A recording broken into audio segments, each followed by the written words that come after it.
Started out in the military police, Marine Corps. Did that for 4 years, then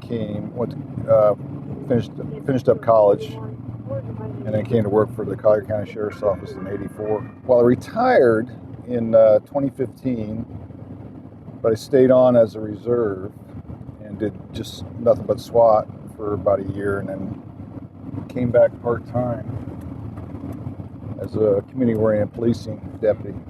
A lot of our job is following up with things that the guys on the road just don't have time to deal with, like neighborhood disputes, things of that nature, noise complaints, the ongoing noise complaints. We do a lot of public relations stuff, community events. Every once in a while you get to help somebody, and you can actually see that you've made a difference. Occasionally, it's not often, but it does happen.